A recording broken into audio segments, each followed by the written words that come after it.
Mendorong mereka itu salah satunya waktu kita ada namanya Fraunhofer, jadi kayak lembaga penelitian Fraunhofer gitu.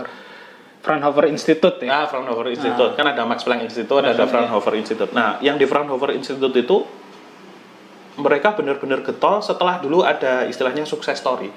Dan success story-nya tuh mereka bikin MP3.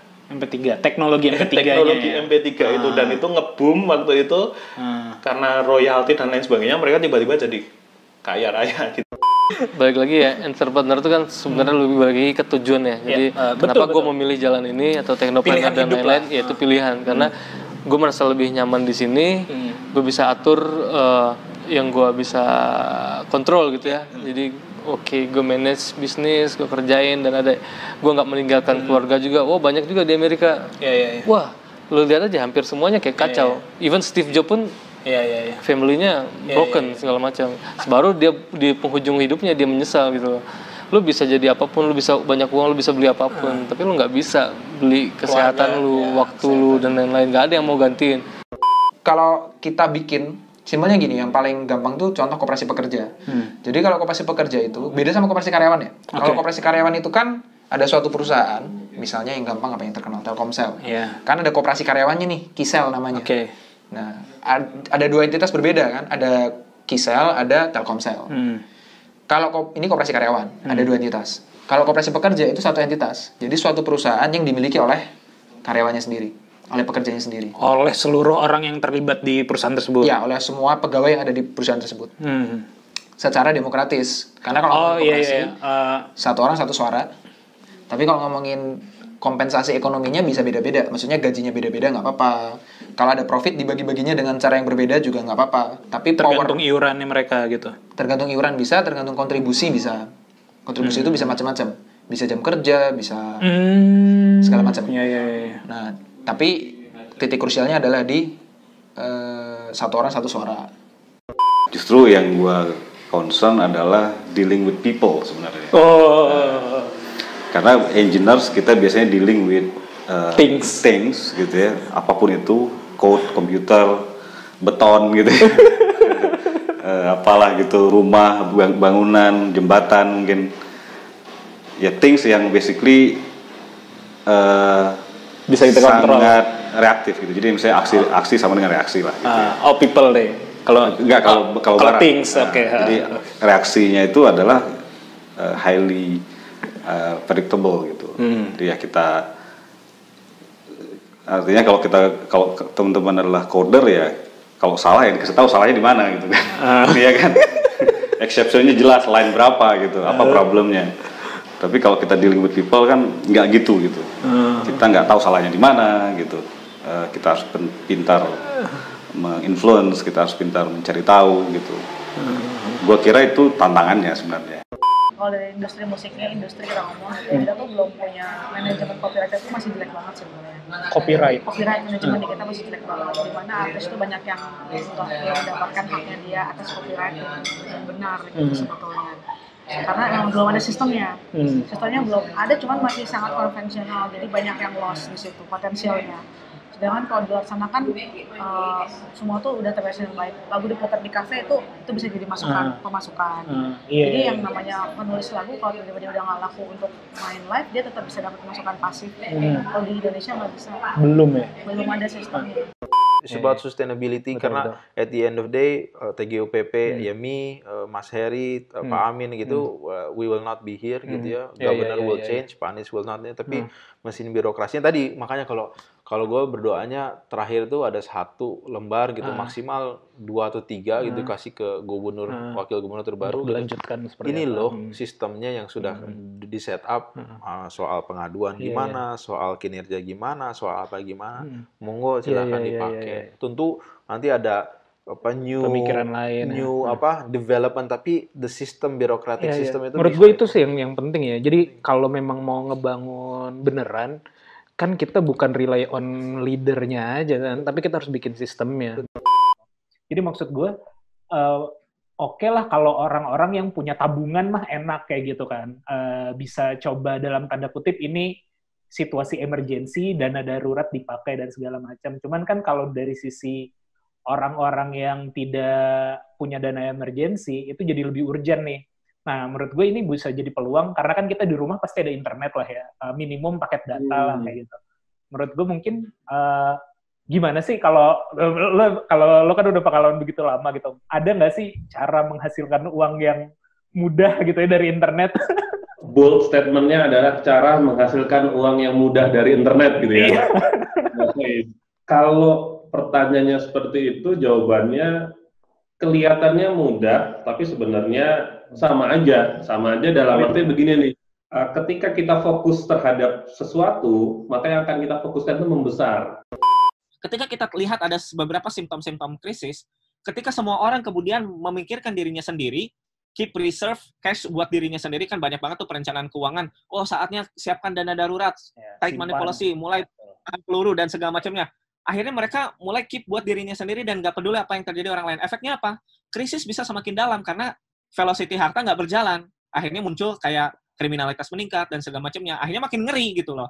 Efeknya bola saljunya makin serem. Tapi jika sebelum krisis itu memburuk, kemudian kita memperlancar velocity, justru di saat itu empati kita harus dilancarkan satu sama lain, maka kita harapannya bisa mencegah gelombang krisis yang lebih besar. Kita bisa meredam ombak itu gitu. Dengan cara apa? Memperlancar harta. Makanya proses tolong-menolong, membantu itu menjadi satu hal yang penting. Saya kalau misalkan dibilang ada yang nyindir apa yang setelah kita dapat, apakah ada perubahan selama kita WFA? Pasti ada. Kalau bagi saya luar biasa banyak. Banyak luar biasa. Dari mulai saya dapat akun Office 365 gratis saya dapat. Oh, di provide dari sekolah? Enggak mungkin. Kayak misalkan saya nge-zoom misalkan pakai akun dapat dari sekolah nggak dikasih. Iya, mandiri nyari-nyari gitu Pak. Mandiri guru-guru masing-masing. Jadi saya dapat kenalan karena di PPTK Matematika Jogja, kemudian ada teman yang ada di instansi guru inovatif, dengan hasil tuh akun 365 gratis. Terus kemudian ada lagi yang kalau Jakarta kepala dinasnya didukung sama gubernur Pak Anies, itu dia ngasih akun Google Suite. Saya kan udah bilang ke beberapa guru selain Zoom itu kan ada Google Meet ya. Memang banyak startup yang di bidang energi saat ini. Banyak. Justru yang menarik dari energi itu mereka kan sangat bergantung sama potensi lokal. Nah, beda kalau misalnya di IT kan kalau bisa plug and play-nya cepat gitu. Adopsinya cepat. Nah, kalau energi itu kan dia bergantung ke potensi, juga ketika implementasi daerah-daerah terutama energi akses bergantung ke kondisi sosial masyarakat, kultural dan lain-lain kan. Sementara Energy Nexus itu visinya 100% for 100%. 100% energi bersih untuk 100% populasi. Nggak mungkin 100% populasi ini terwujud kalau misalnya kita cuma melibatkan orang-orang tertentu kan. Hanya sebagian. Makanya ketika di Indonesia juga kita datang ke berbagai kota-kota. Tahun lalu semua Pulau Jawa, kota-kota besarnya udah. Tahun ini kita fokus ke Sumatera, walaupun di Jawa masih ada kegiatan juga, cuma karena COVID happens. Nah, jadi sekarang kita beralih ke konten online, ada webinar, ada podcast gitu. Ini karena adanya pandemi ini, karena banyak banget yang awalnya mampu, tapi tiba-tiba setelah adanya PSBB, itu kan banyak yang tidak mendapatkan penghasilan. Nah, disinilah mungkin ada beberapa yang belum tercatat di pemerintahan pusat, itu sama pemerintahan provinsi dibantu gitu. Nah, itu sifat datanya berarti tadi ya ngambil dari dinas, atau misalnya masyarakat tuh bisa melakukan report nggak sih? Jadi kayak ini kasus real sih, kayak baru semalam apa 2 hari yang lalu gitu, istriku tuh sharing katanya ini ada di daerah Cisaranten, ketahuan oleh tetangganya ternyata si orang tersebut tidak ibaratnya tidak punya uang, padahal tinggalnya di komplek kayak gitu-gitulah. Tapi ketahuan sama tetangganya, kayak itu kan ibaratnya jadi kayak ya oke lah, kita secara sosial kita akan ngebantu mereka, tapi kan akan lebih baik kalau misalnya pemerintah juga misalnya aware, ataupun ada mungkin sifatnya report dari masyarakat nih, ada nih kayaknya yang butuh bantuan si bapak ini gitu. Atau kalau dari segi produk, kayak kan Zaira Hijab ini sama Roku-Roku nyediain produk-produknya tuh yang syar'i ya Kang ya. Ya mudah-mudahan ini jadi ladang pahala aku di sini gitu. Aku menyediakan pakaian untuk para muslimah supaya mereka menutup aurat. Mudah-mudahan dengan itu kita pun penyedia bajunya tuh kecipratan pahalanya gitu karena menyediakan baju yang sesuai syariat. Cuma kan apa ya, kontradiktifnya adalah harusnya kan berpakaian muslimah itu jadi lebih menutup gitu, tapi kan dengan tampil fashionable jadi sisi lainnya jadi ingin dilihat gitu kan, atau dilihat indah gitu, dilihat bagus lah kayak gitu. Nah pandangannya Teh Juni bagaimana nih? Ini iseng aja ya, pertanyaan terakhir. Cerita Kang Isan yang tadi yang ex-nom. Dia pernah cerita bahwa ternyata temen tuli itu bukan hanya dari segi ilmu pengetahuan aja, dari segi keagamaan juga sangat kurang. Bahkan banyak yang beliau tuh emang di sekolah, apalagi di SLB itu nggak ada pelajaran agama. Mereka nggak kisah agama gimana. Sholat aja katanya, mau sholat itu berhitung katanya, bukan dia kan kita baca iftitah, Fatihah, surat pendek gitu kan, baru pindah ke ruku. Kalau mereka berhitung 1, 2, 3, 4, 5, 6, 7, 8, 9, 10 baru ruku. Mulai di situ tersentuh tuh, jadi lebih pengen mendalami. Dan apalagi setelah kemarin waktu nerjemahin AA waktu umroh juga di situ kayak ada panggilan jiwa sih, berarti akses di agama ini memang harus ada gitu. Sebelum 5 tahun Gamma Techno itu pernah ada sebuah momen di mana level manajemen Gamma Techno itu tidak gajian selama beberapa bulan, itu pernah ada. Pernah ada situasi-situasi sulit seperti itu, dan itu sempat membuat galau sebenarnya. Apakah aku akan berlanjut di sini atau aku akan pindah kapal kemana gitu kan. Tapi singkat cerita, waktu itu yang dominan adalah aku ingin menaklukkan tantangan ini gitu. Aku harus berhasil melewati masa-masa sulit ini, dan ya waktu itu belum 5 tahun dan sekarang sudah 17 tahun gitu. Kita presentasi, kenapa namanya Para Kerja? Tapi bukan platform untuk orang bekerja gitu loh. Maksudnya untuk nyaluri kerja. Tapi para kerja itu artinya apa? Kita percaya para itu artinya setara. Kerja itu artinya kerja untuk setara. Itu tagline-nya. Kita percaya kerja untuk setara ini hanya bisa terwujud kalau masalah paling hulunya di dunia disabilitas diperbaiki. Apa? Ya, tempatnya. Jadi kalau misalnya lagi ngelukis ya, entah gimana si badan itu bawaannya panas. Buka baju. Terus gerak-gerak, olahraga kan, bawa sama ekspresi emosi gitu. Buka celana gitu. Udah deh itu, keliling-keliling. Jadi kalau misalnya nyari inspirasi gitu. Berkarya di satu studio, udah bosen, ke desain produk, ke grafis gitu. Mereka lagi kerja tuh, di tiap sudut kota Bandung tuh sampah numpuknya gila-gilaan. Lagi heboh-hebohnya itu ya. Karena TPA Lui Gajah baru longsor. Terus longsornya kan baru mengubur ratusan orang. Gitu.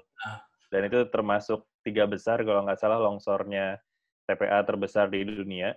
Jadi banyak banget sorotan dunia ke Bandung waktu itu, dan apalagi ke jurusan teknik lingkungan yang notabene emang kerjanya tuh ngedesainin barang-barang teknologi. Mereka bangga gitu kalau dikasih tahu, oh ya ini nanti Pak Taufik nanti you're gonna be on German television, public television gitu. Dan nanti kita kasih lihat foto videonya. Mereka bangga banget gitu. So that's also I think very important. So not just the economic level, tapi the pride that they need to feel doing the work that they do, because I think it's very important work, like you said. Ke depan this is going to be very important. Dan juga kalau kita di dunia ini tidak ada petani, how we all going to survive? Pasti nggak bisa kan. Basic needs-nya kan itu food, water, very basic things. Cuma aku penasaran bagaimana pertama kali kamu mulai ya dengan background misalnya oke lah sekarang mungkin sudah banyak kenalan petani, tapi when you started, you kan dari ibaratnya tadi ya dari luar negeri gitu, mungkin bahasa Indonesianya juga tidak selancar sekarang gitu ya. Bagaimana approach ke farmer untuk meyakinkan? Apakah ada memang ada keluarga kah atau ada kenalan kah atau memang out of the blue tiba-tiba datang ke farmer coklat gitu? Aku penasaran tuh bagaimana tuh. Bislab bukannya sama aja kayak yang lain nih. Lu cuma nyaplok video di YouTube, cuma lu jual. Enggak, kayak gitu balik lagi. Jadi sekarang kita justru nggak ada kelas video. Kalau tadi gue bilang kan gue validasi pakai video yang rekaman workshop gue. Dan Bizlab itu sekarang nggak ada kelas video, nggak ada video yang gue jual. Jadi gue benar-benar mengusung konsep belajar itu harus ada guru, ada murid di satu ruangan, di satu tempat. Lo belajar itu pasti lo harus dapat feedback. Maksud gue kayak gini loh, ketika lo belajar, lo kan pasti kan harus praktis dan praktek kan. Dan ketika lo praktek, lo harus dapat feedback. Nah itu sebenarnya sekarang Bizlab usung. Jadi kita bawa experience kayak belajar di kelas, tapi ini online. Nah itu sebenarnya yang kita usung sekarang. Gitu. Hanya menghasilkan passive income 50 juta sebulan. Kira-kira berapa dana yang kita butuhin gitu? Ini pertanyaan well question nih. Menurut lu berapa, Ji? Dari aset to cash. Ya, jadi ibaratnya lu butuh duit berapa biar mendapatkan passive income 50 juta sebulan. Duit Ya, itu kalau- diapain gitu? Kalau hitungan deposito ya taruh aja berarti 0, 10 miliar. Iya. 0,5% Nah, ya kan gitu kan. itu jawaban istri gua. Gua butuh 10 miliar. 10 miliar, deposito 6%. 6% berarti 600 juta per setahun kan. Berarti sebulannya 50 juta. Gitu. Terus, wah 10M kegedean. Gede banget kayak gitu kan. Untuk mendapatkan itu gitu. Terus ngelempar diskusi ke teman-teman, rata-rata jawabannya mentok di properti. Jadi kayak properti, gue beli ruko disewain, beli gudang disewain, terus dan lain-lain lah. Sampai ada diskusi menarik sama teman. Bisa banget itu bro, 500 juta juga gue rasa bisa, 1M lah bisa. Gimana nih, menarik nih. Karena di saat orang ngomongin 5M sampai 10M buat dapetin passive income 50, ini beliau ngomong di angka 500 juta sampai 1 miliar. Dan proven deh, teman-temannya udah, dia juga sudah. Apa sih bro? Jawaban dia. Kita bisa dibilang apapun yang kita bisa lihat, apapun yang kita bisa rasakan, itu yang kita bisa. Jadi, karena landscape arsitektur kan asal mulai katanya dari landscape. Landscape itu kan apapun yang bentangan alam, apapun yang kita lihat, sejauh mata memandang, sejauh rasa dapat merasakan, maupun pendengaran, itu kita bisa rekayasa. Ini menarik banget sih, karena pada waktu itu kan memang berita baik itu belum dapat porsi kan ya di panggung atau di masyarakat. Ya aku sendiri kalau belajar jurnalistik juga kalau mau bikin berita yang dibaca banyak orang, menarik perhatian orang itu ya yang kontroversi. Bad news is good news kan bagi wartawan, bagi media lah. Padahal good news itu juga bisa jadi good news kalau kemasannya bagus gitu. Kalau ditulis dengan apik. Nah itu loh sebetulnya GNFI itu dengan blognya, dengan sosial media Twitter pada waktu itu konsisten untuk sharing berita-berita baik. Ternyata ada loh, dan ternyata masyarakat kita ternyata butuh itu gitu, rindu juga tentang berita-berita baik ternyata gitu kan.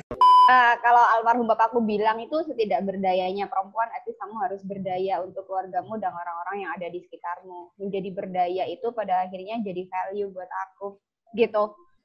Jadi kayak bisa bantu banyak orang, dapat senyuman karena kita bisa bantu mereka. Itu tuh kayak ada kepuasan tersendiri gitu loh. Dan aku merasa bahwa pada waktu aku punya banyak network, aku punya banyak jaringan, aku berguna buat banyak orang, aku bisa bantu banyak orang. Sesimpel itu sih, aku pengen deliver value aja. Gitu. Karena kalau dulu papaku bilang kita tuh meninggal nggak bawa apa-apa gitu. Tapi ilmu bermanfaat yang kamu sharekan buat banyak orang itu yang akan nolong kamu, at least buat ngurangin dosa ya mas. Itu aja sih. Jariah lah ya, jariah ya. Malah kadang-kadang kita lebih memberikan reward juga untuk orang-orang yang udah punya entrepreneurship experience sebelumnya. Be it dia punya small business, dia udah pernah running semacam UKM gitu ya misalnya. Tapi di situ kuncinya adalah mereka udah tahu gitu how to run a business, how to lead a team. Gitu. Jadi experience itu bukan berarti harus memiliki background yang cemerlang banget lah. Karena belum tentu juga konsultan yang baik bisa menjadi entrepreneur yang baik. Kurikulum kampus tuh sangat mendukung mahasiswa yang pengen buat startup. Dalam arti mereka boleh men-skip beberapa pelajaran terus menggantinya dengan kayak ujian khusus gitu. Jadi mereka bisa menyampaikan ganti misalnya ujian diganti dengan buat tulisan. Nah, tulisannya itu yang berkaitan dengan startup mereka. Itu bisa dengan konteks startupnya. Berarti itu bisa ibaratnya kan kegiatan berstartupnya atau berbisnis di luar kuliah itu kan kegiatan ekstrakurikuler lah ibaratnya. Berarti itu bisa mendapatkan penilaian dapat kredit juga ya. Oh iya bagus banget bisa. Kalau di kita kan masih kayak malah kegiatan itu mengganggu kegiatan pendidikan kan sebenarnya. Iya. Kalau di kita ya. Ya akhirnya kan kembali ke tadi ke tujuannya. Tujuannya pendidikan itu kan supaya orang itu bisa berkarya, berkontribusi di masyarakat di dunia nyata kan. Memang di Korea ini government-nya menstimulus ya khusus foreigner ya yang muda-muda buat bikin startup di sini. Gitu, bayangin. Itu programnya dahsyat banget. Kita punya inovasi, kita jualan di sini, jadi itu barang gitu ya. Lu udah ada ide segala macam, cuman chaos banget. Kayak startup itu kan ada salah satu kayak apa ya? Iya, startup itu kan. Aku pernah namanya ya nama programnya Oasis, Mas. Beda lagi berarti. Oasis. Menarik. Beda.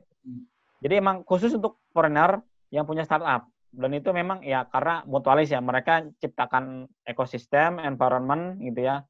Ya memang pada ujungnya makan mutualis ke Koreanya sih. Di Netflix akhir-akhir ini ada filmnya David Attenborough, itu menurut gue keren banget sih. Itu harus masih untuk orang yang concern akan sustainability dari planet ini.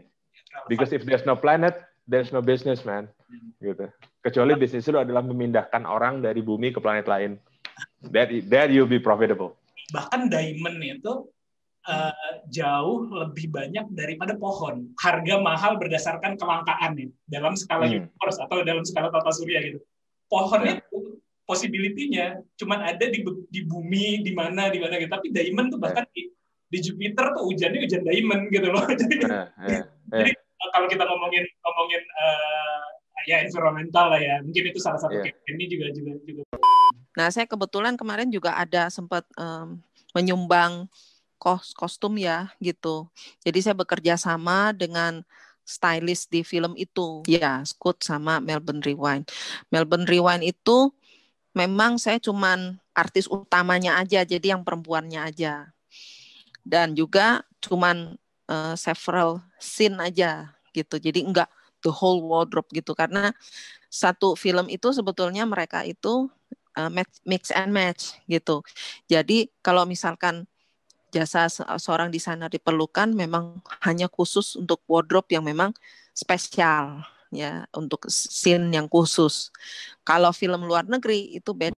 Cara Philips dia sekarang udah mengembangkan Li-Fi misalnya, lighting fidelity. Jadi kayak tadinya Wi-Fi kan kadang-kadang bocor ke tetangga gitu kan. Kita di tetangga kan masih bisa dapat Wi-Fi-nya tetangga, kalau tahu passwordnya bisa masuk gitu. Tapi kalau lighting fidelity kan terbatas sama tembok area. Jadi kalau misalkan apa yang disinari sama lampu itu yang dapat Li-Fi istilahnya. Nah, modulasinya di mana? Modulasi frekuensi cahaya tentunya. Jadi dia menggunakan frekuensi flicker yang tertentu yang dia sebenarnya ngasih sinyal ke receiver di device kita. Itu namanya lighting fidelity. Dan baru ada juga misalnya dari lighting dia bisa lighting sekaligus sensor. Dia bisa memetakan misalnya dalam satu supermarket itu sebenarnya pola orang-orang ini pada kemana sih jalannya, mana sih aisle-aisle yang masih sepi, mana sih aisle-aisle yang sudah menarik, mana sih aisle yang harus diperpanjang lagi karena dia orang banyak sirkulasi di situ. Nah itu di branding bangun corporate mau jadi besar itu seninya lebih banyak dibanding trading, Mas Panji. Itu indahnya sih. Jadi waktu itu belum terlalu optimal lah ya pemanfaatan budget besar. Betul. Jadi kayak gue cuma dikenal, cuma gue nggak bisa optimalin gitu aja. Iya, dan tadi bener banget sih, maksudnya dibilang, iya Rhino Indonesia tuh sponsornya Persib, tapi jarang yang tahu kalau orang masyarakat umum ya Rhino tuh apa sih sebenarnya. Betul, karena kita nggak pernah aktivitas sama mereka. Padahal ya, simpel aja. Saya gara-gara sponsor, saya punya tiket tiap kali versi pertandingan. Saya punya tiket VVIP, kayak saya dikasih 4 atau 5 tiket. Sebenarnya itu saya nggak pakai, saya bisa ambil, terus saya bagi ke penontonnya Persib, dan saya bisa bonding ke penonton biar lebih bondingnya, saya lebih ke hati mereka. Cuma saya nggak lakukan. Itu simpel itu aja, gitu loh. Oke, mudah-mudahan yang di Arema jadi lebih bagus ya sekarang ya, dan ke depannya. Iya, Arema mau bagus. COVID. liganya di cancel. Aduh, padahal gue udah prepare banget nih, udah belajar dari kesalahan kan. Perjalanan saya 94 sampai 2009, saya pemrogram komputer. Itu dengan tegas. Itu memang saya mencintai pemrograman. Saya mimpi pun kadang mungkin mikirin algoritma. Itu yang saya pikirkan. Bahasa manusia dengan bahasa pemrograman kan beda sekali. Bahasa pemrograman itu teratur. Salah dikit programnya nggak jalan. Bahasa manusia tidak teratur. Tidak konsisten, berantakan, tapi kita ngerti. Tetapi juga dampaknya luar biasa. Kalau salah ngomong, kelihatannya baik-baik saja, orangnya tetap menegur kita kalau disapa, tapi ternyata di dalam hatinya dia memendam suatu perasaan dendam yang 10 tahun tuh nggak hilang-hilang. Itu yang terjadi pada manusia kan. Nah, gue melihat apakah tweetannya ini atau postnya ini diangkat menjadi berita oleh media-media di Indonesia gitu, baik cetak atau misalnya televisi gitu. Jadi suatu berita. Nah, karena berita ini bisa mengarahkan publik untuk memilih salah satu, memilih kandidat tertentu gitu kan. Dan cara dia nge-framingnya pun itu juga akan mempengaruhi publik juga kan. Nah, gue melihat agenda setting itu tadi digunakan.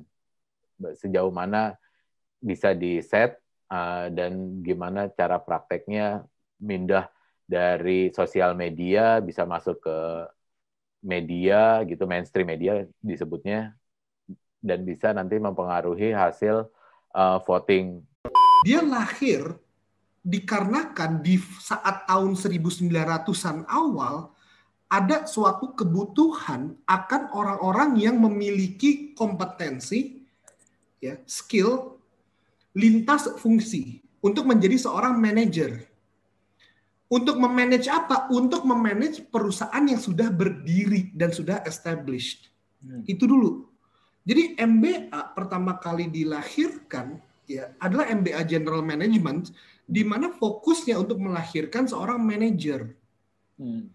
Gitu. Bukan untuk melahirkan seorang inovator atau bukan untuk melahirkan seorang entrepreneur sebenarnya tujuan utama.